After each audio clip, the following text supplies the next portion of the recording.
Indah di hutan kebun singkong. Karena ditata rapi. Ditata dengan rapi. Dibersihkan. Dirapikan. Maka indah. Islam itu indah. Islam itu damai. Islam itu menyelamatkan. Islam itu taat dan tunduk patuh kepada Allah Subhanahu wa ta'ala.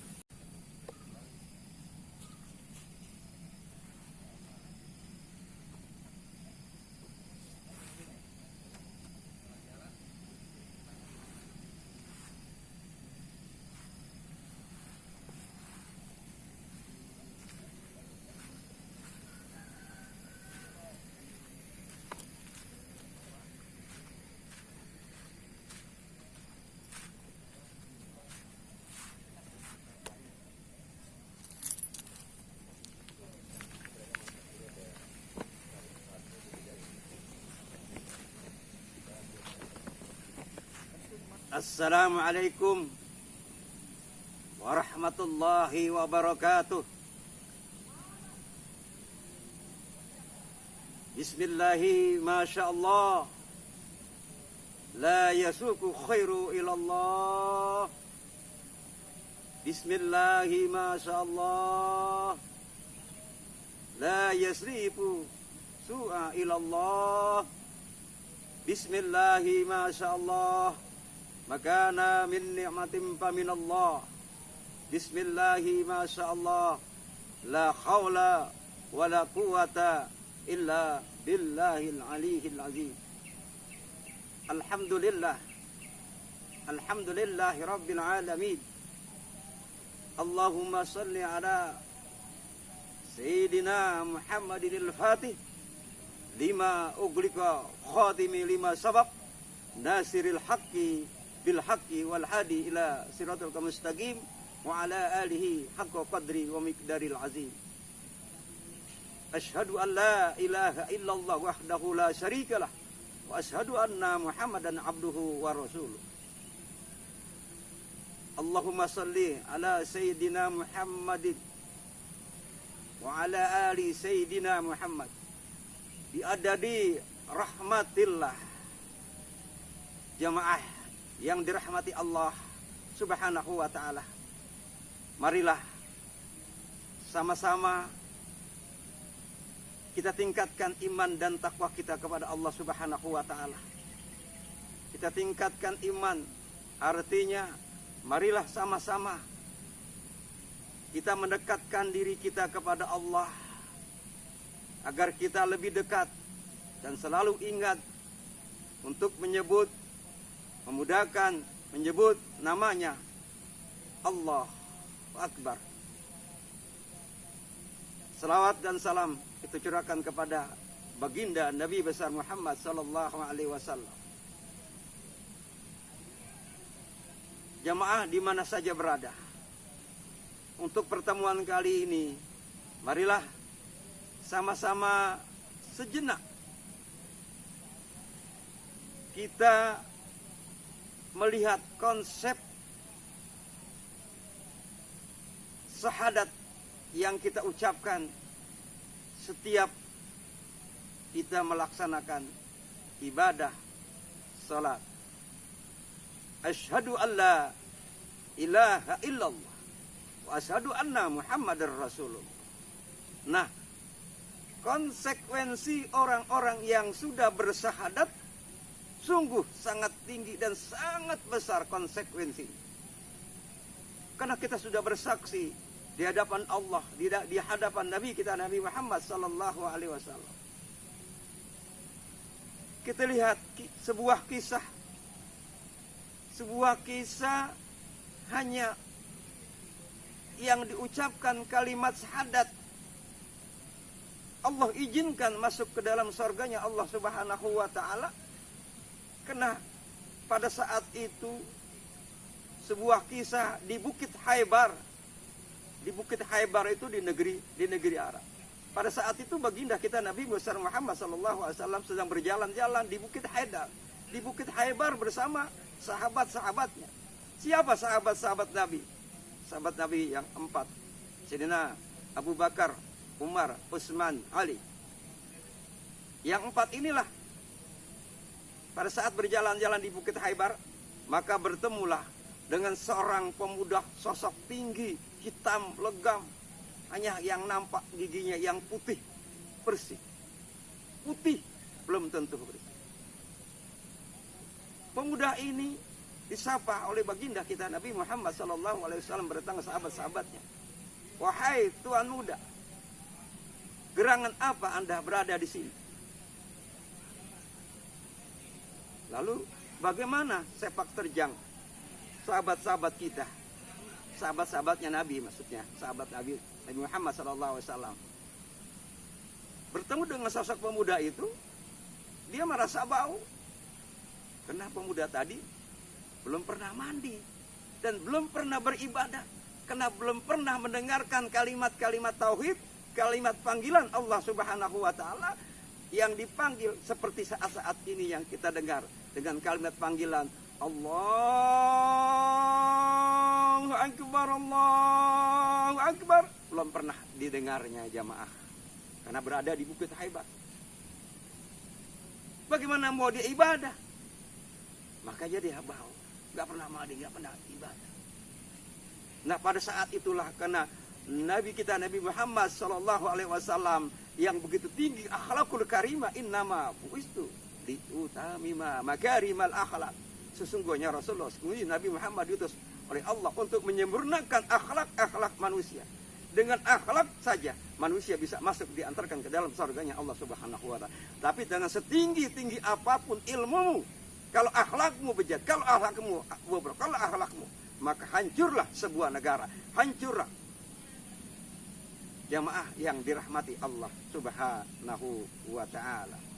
Jamaah yang dirahmati Allah Subhanahu wa taala. Kembali kita lihat kisah tadi.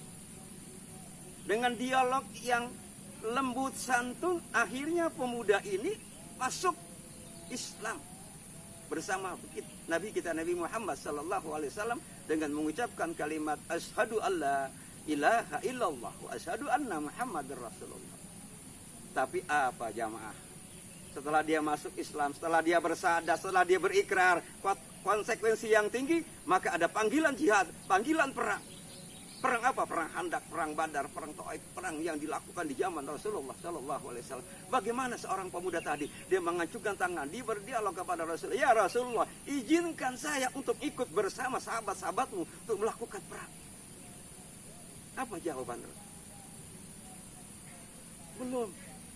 Belum diizinkan untuk dia melakukan perang bersama sahabat-sahabat. Karena baru masuk Islam, jemaah. Tapi dengan kesungguhan ini, maka diizinkanlah berangkat bersama sahabat-sahabat perang. Pada saat perang, saat pertempuran, maka pemuda tadi menyasarlah sebuah anak panah, menembus di dadanya. Dengan seketika itulah dia meninggal. Inna lillahi wa inna ilaihi raji'un. Setelah dia meninggal, apa kewajiban daripada orang-orang yang hidup jamaah? Kewajiban orang-orang hidup ada 4 untuk orang mati. Yang pertama, memandikan. Yang kedua, mengkafani. Dan yang ketiga, mensolatkan. Yang keempat, menguburkan. Kembali pada kisah. Pada saat dikuburkan jamaah, oleh siapa? Oleh sahabat-sahabat. Dikuburkan. Setelah undukan itu tinggi, ya, undukan itu tinggi, ya, sudah sampai selesai, maka terciumlah bau wangi. Wangi, begitu wangi. Maka sahabat yang memakamkan ini bertanya, wahai, siapakah yang memakai minyak wangi? Sayyidina Abu Bakar tidak memakai. Sayyidina Ali tidak memakai. Utsman tidak memakai. Lalu siapa yang memakai minyak wangi ini? Bertanyalah para sahabat. Di mana saudara-saudara? Di mana Rasulullah? Kenapa Rasulullah tidak berada bersama kita memakamkan, menguburkan saudara kita yang baru? Ternyata Rasulullah berada di bukit Rasulullah berada di bukit jamaah yang dirahmati Allah Subhanahu wa ta'ala. Ternyata Rasulullah sedang mengangkat tangan. Bertanyalah para sahabat, ya Rasulullah, kenapa tidak memakamkan saudara kita bersama-sama? Wahai sahabat-sahabatku, bukan aku tidak mau bersama-sama, tapi aku menyaksikan bidadari-bidadari turun menghampiri jenazah saudara kita yang baru meninggal. Begitu banyak, begitu ribuan bidadari menjampak. Itulah keindahannya, keikhlasannya, keredoannya dengan redonya Allah. Maka Allah mengizinkan masuk ke dalam surganya Allah Subhanahu wa ta'ala saudara yang baru dimakamkan. Ini baru baik. Ini baru ikrar syahadat. Maka kalau kita bersyahadat, jangan main-main. Silakan kita bersyahadat dengan renungan, dengan hati kolbu yang dalam. Nah, bagaimana sekarang? Anak-anak kita sudah lagi tidak ada lagi seperti dulu.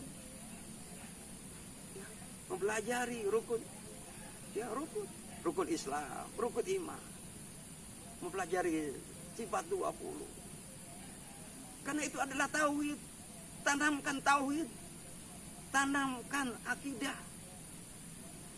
Akidah kita yang kuat dalam bahasa Arab. Tauhidnya akidah. Dengan apa? Untuk belajar. Untuk belajar. Untuk belajar kita mengenal diri kita, mengenal kepada Allah. Agar nanti ucap kita ini timbul. Hati kita ini timbul. Ya. Dengan apa? Suci hati kita. Suci hati kita timbul. Suci ucap kita timbul. Suci akhlak kita. Maka orang yang sudah sampai kepada suci hati, suci ucap, suci akhlaknya ini, itulah orang-orang yang dekat, yang tidak menyalahkan. Karena tugas kita dari syahadat Islam, Islam adalah yang menyelamatkan, Islam adalah yang mendamaikan. Maka selamatkanlah umat di dunia ini yang kegelapan hatinya di atas kekuasaan itu. Kekuasaan siapa? Kekuasaan Allah. Yang dirimu telah merasakan kenikmatan, keberkahan. Sampaikan. Bagaimana menyampaikan? Ini syahadat. Selamatkan. Kita belajar. Katanya kita hanya takut kepada Allah Subhanahu wa ta'ala. Kan kita termasuk orang-orang yang beruntung. Sebagai kuntum khairu ummat ukhrijat lin-nas ta'muruna bil ma'ruf wa tanhauna 'anil munkar. Kita kuntum khairu ummat, orang-orang umat yang terbaik. Bila dikatakan umat yang terbaik, maka jadilah kita yang terbaik. Berusaha diri kita, masyarakat, agar kita bermanfaat nih, bermanfaat untuk orang lain walaupun sedikit. Maka konsep orang-orang tua kita, guru-guru kita, para ulama kita, para habaib tidak mengajarkan untuk selamat dunia dan akhirat. Banyaklah kita ala bizikrillahi tatmainul qulub, berzikir, berselawat, membaca Al-Quran. Tapi jangan lupa terus mengkaji, menggali. Belajar. Dengan adanya belajar, kita lihat di alam yang terbuka, di tempat ini di perkemahan kebun singkong. Ya. Tadi hutan kebun singkong, karena ditata rapi. Ditata dengan rapi, dibersihkan, dirapikan, maka indah. Islam itu indah, Islam itu damai, Islam itu menyelamatkan. Islam itu taat dan tunduk patuh kepada Allah Subhanahu wa taala. Semoga kita termasuk orang-orang yang taat dan tunduk kepada Allah Subhanahu wa taala sesuai dengan pesan setiap hari Jumat. Ya ayyuhalladzina amanu taqullaha haqqa tuqatih wa la tamutunna illa wa antum muslimun. Semoga kita menjadikan baik untuk kita, baik untuk orang lain, baik untuk bangsa dan negara. Mari sama-sama kita didik, ya, kita berisik melalui ya, awal-awal pengucapan kita dengan ikrar tadi, asyhadu alla ilaha illallah wa asyhadu anna muhammadar rasulullah. Wabillahi taufiq wal hidayah. Assalamualaikum warahmatullahi wabarakatuh.